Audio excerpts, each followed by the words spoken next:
Hello, one and all, is my view of that time reincarnated slime. And as weird as it might be to say, I think we can all kind of agree that Gobta was the MVP of this episode. I mean, seriously, he saved Albus' life, managed to perfectly counter Yams' magic attack, dodged his next blow, and then gracefully walked away so that Albus could deal with the foe by herself. That was impressive. That was seriously impressive. Though admittedly, the light novel is a bit less kind to Gobta right here, as he only managed to counter Yams' magic attack because he's already planning on launching a magic attack of his own, and they just kind of, collided in the middle. And then he only managed to dodge Yams' physical attack because he's already taken a step backwards because he was planning on running away. But still, Gobta was very impressive this episode, and it's definitely worth noting that Gobta wasn't actually at full strength.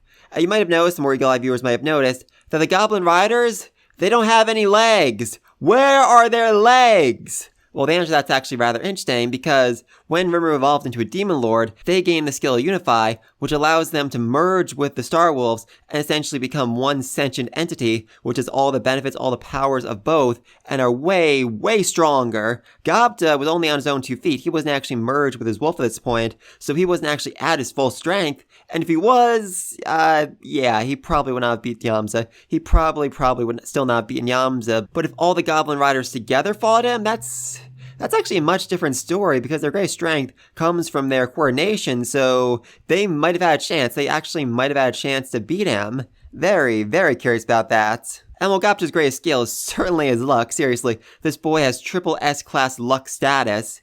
He's also definitely improved physically. I mean, yes, he got really lucky in this fight, but he still showed an amazing amount of skill and ability here, and I was very impressed. Good for you, Gobta. Also, do just love Albus throwing some shade here, basically saying, Gobta, if you want to fight this guy by yourself, I'm more than willing to step back. Oh, that was hilarious. That was freaking hilarious. I mean, for one thing, there is no way on God's green earth that she is willing to give up her prey to Gobta.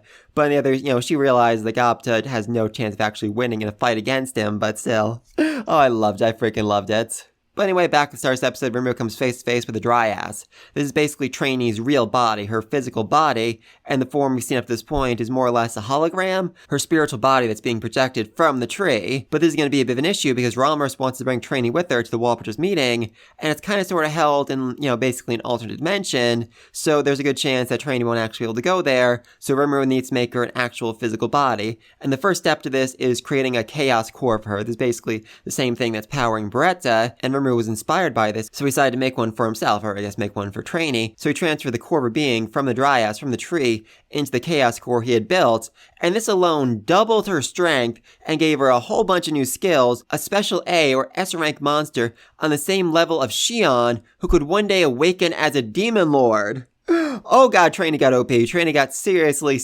OP, but Rimuru wasn't done there, as he then cut down her Dryas, the thing that had basically been her body for the last several centuries, and carved her a physical body. And this actually took him 3 hours. He spent 3 freaking hours carving Trainee a physical wooden body while he was preparing for Walpurgis, while he was preparing for war, while just everything around him was going completely insane. He's just building a little puppet for himself. Oh, I love it. I freaking love it. And even though the body is made of wood, Trainee's still somehow able to blink and open her mouth, and Rimuru really has no idea exactly how this is working. Well, the only explanation he can really come up with is that it's because she's a monster. Oh, I love it. I freaking love it. Though there are 2 rather interesting differences in the light novel here. I mean, first off, Trainee's sisters are just super jealous of her new body and want Rimuru to carve ones for them as well. But Rimuru is, kind of busy preparing for war and Walpurgis, so he doesn't really have a chance to do that right now. But, maybe down the road. And secondly, there's a really interesting scene in the light novel and manga of Apito and Zejion. Those are the 2 bugs Rimuru, tasked with collecting honey for him. The honey which allowed him to win over Malim. We actually kind of saw them in the Slime Diaries spinoff. But it's such an important scene of them, some great foreshadowing being hinted right here, and it's not in the anime, and that so bums me out. I was so looking forward to this episode. Maybe next episode, because, oh god, it's such a great scene. Anyway, then Rimuru starts doing his strategy meeting with Benimaru, and their strategy is basically to run away, just to run away time and time again. They're basically tricking Clayman into thinking that they, are just the refugees. They're running away while trying to guard their forces best they can. Every couple hours, every couple days, they allow beastmen to be spotted by Clayman's army, who think, oh, it's a refugee, they're running away on foot, we should be able to catch up with them really quickly, unaware they are being led perfectly into a trap. Oh, I love it. I freaking love it. And it's definitely rather interesting the traps can be sprung in the orcs' former homeland because they have a lot of grievances with Clayman after him and his people, basically trick them into eating one another. Yeah, they're still mad about that. They're still really, really mad about that. And even though the war hasn't actually begun yet, Benimaru's already decided they're going to win, thanks to his new skill, Born Leader, which grants him perfect control over his power and his troops, basically allowing him to move his 30,000 soldiers like his own limbs. And what's more, the skill also has the effect Inspire Forces, which provides a 30% boost to strength to all the soldiers. So, oh yeah, Benimaru's broken. He is so utterly, utterly broken. And as a result, he is very, very overconfident. Or I guess adequately confident. I mean, he certainly has reason to be confident at this point. So he decides, you know what, let's attack Clayman's castle. Let's attack Clayman's base while his whole army is out busy while he's at the Walbridges meeting. And this is actually a rather good idea, but Shuna has to pipe in. I do love in the animation is, just spending this whole scene making Rimru's outfit. It gives just so much more life to the scene, gives a reason for her to be there. But in the light novel, it's actually more interesting because Rimuru and Benimaru aren't speaking through a crystal ball. They're speaking through thought communication. And Shuna manages to interrupt the thought communication. She manages to break into the secret communications between a demon lord and his top general very, very easily, just really showing that, she might not be as strong as the rest of them, but she is definitely, definitely skilled. And then later on, she somehow manages to bring Zoe and Hakuro into the conversation as well, just showing an incredible amount of skill. Though Benimaru does definitely have right to be concerned, because when Rimuru evolved, all the other Kaijin evolved into Oni, besides Shuna and the blacksmith, whose name I can't actually remember right now. Poor blacksmith.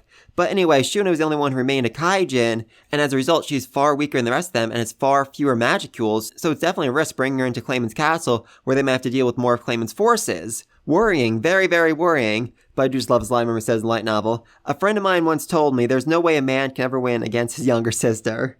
Oh, I love it. I freaking love it. So yeah, it looks like another side is being added to this war, as Zoe, Hakuro, and Shuna are going to infiltrate Clayman's castle and hopefully free Lord Carrion if he's there. Huzzah! Also just love Hakuro saying that if things turn bad, he's the only one who can't run away because he's the only one who can't teleport. Oh, poor Hakuro. Poor Hakuro. But anyway, the battle begins, and the Beastketeers all unanimously agree to make Benimaru the leader of all their forces, partly because they respect him, and partly because they don't want to deal with their forces themselves, and just want to be able to go to the battlefield and fight on their own. Oh, I love these people. I freaking love these people. And they are just, utterly, utterly shocked when Benimaru explains that the plan is actually to take a bunch of Clayman's army alive as prisoners of war because, that concept just really doesn't exist in this world all that well. I mean, in our own world, if you take away a person's weapons, they're fairly helpless, and it's easy enough to, basically bring them in, make them your prisoners, whatnot. But in the world of Rimuru, there's, skills, magic, so many other elements the person has that can lead to them, just causing chaos for you, even if they've already surrendered. So, yeah, it just doesn't happen. It's just not a concept in this world. And what's more, they're fighting an army of 30,000, and Rimuru's, already planned for their eventual victory. They're eventually taking in prisoners of war to use to help rebuild the capital of the Beast Nation that Malim destroyed. Him thinking that far ahead means that in his own mind, he's already basically won this war before it's even begun. Oh, I love you, Rimuru. I freaking love you. And the plan actually goes a step beyond that, because as you might have noticed, a lot of Clayman's forces climbed or flew out of the pitfall trap, and then were immediately killed.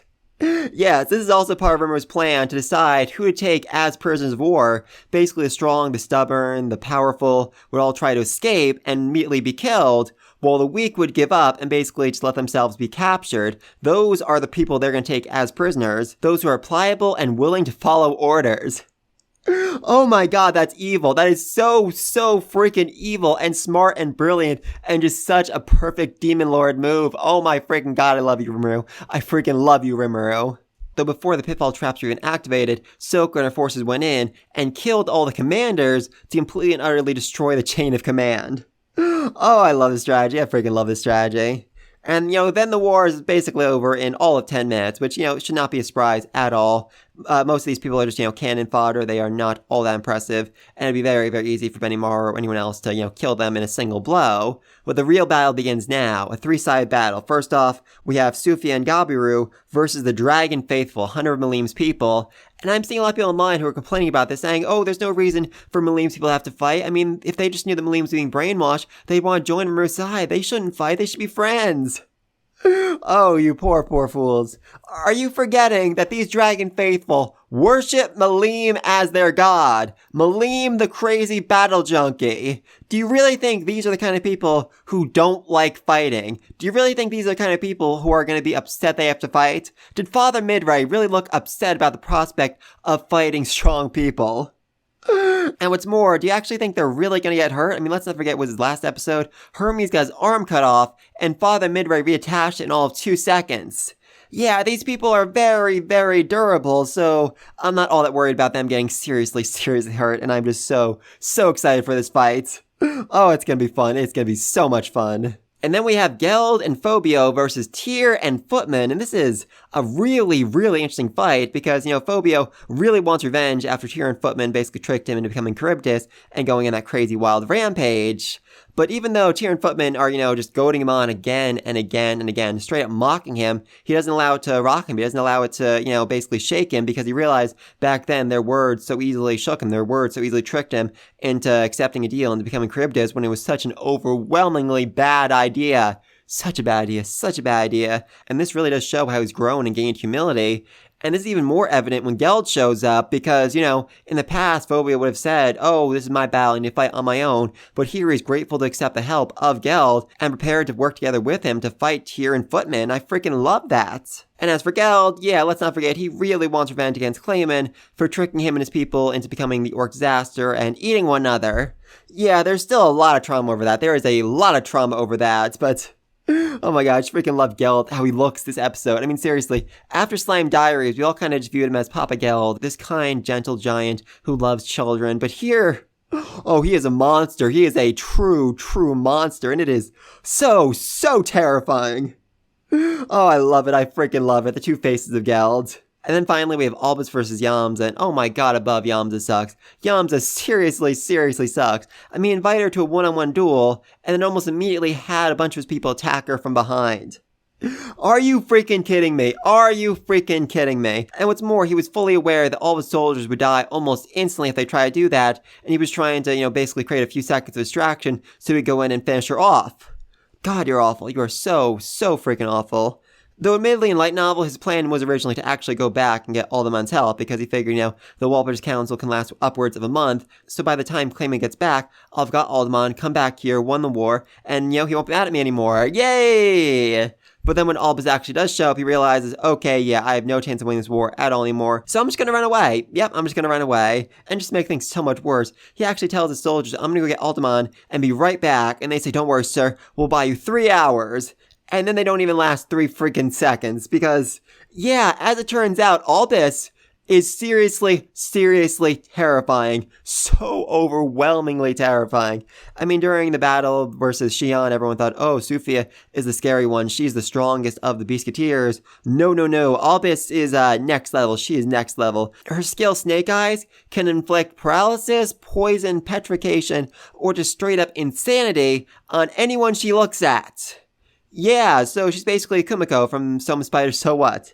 Oh, that's scary. That is so scary. And while Gobta might not really have a shot against Yamza, Albus certainly does, and I can't imagine this is going to be all that hard of a fight for her, though I am still very excited to see it. And that's about the end of the episode. It was fast. It was so fast, seriously. By the time it ended, I'm like, wait a minute, it's over already? Oh, just so much happened in it. As the war really got started, and it was just such great prep work for the next episode. I mean, seriously, next episode we're gonna have Sufia and Gabiru versus the Dragon Faithful, Yamza versus Albus, Phobio and Geld versus Footman and Tyr, Hakuro, Zoe, and Shuna versus, all of Clayman's forces that remained at the castle, and maybe even Maru, going to the Walpurgis meeting and having his, big confrontation with Clayman. Oh, that's going to be fun. That's going to be so fun. But anything else down below? What do you think of this episode? What was your favorite part? Which of these battles are you most excited for? I mean, there is just so much going on in this arc right now. I mean, I know a lot of people were complaining that's just been too much build-up, but it was building up to this, building up to one of the most exciting moments in the entire series, one of the busiest moments in the entire series, where basically everyone has something to do, where basically everyone is off fighting, and oh, I love it so much. So anything else down below, be sure to like, subscribe to the next video. Until then, peace!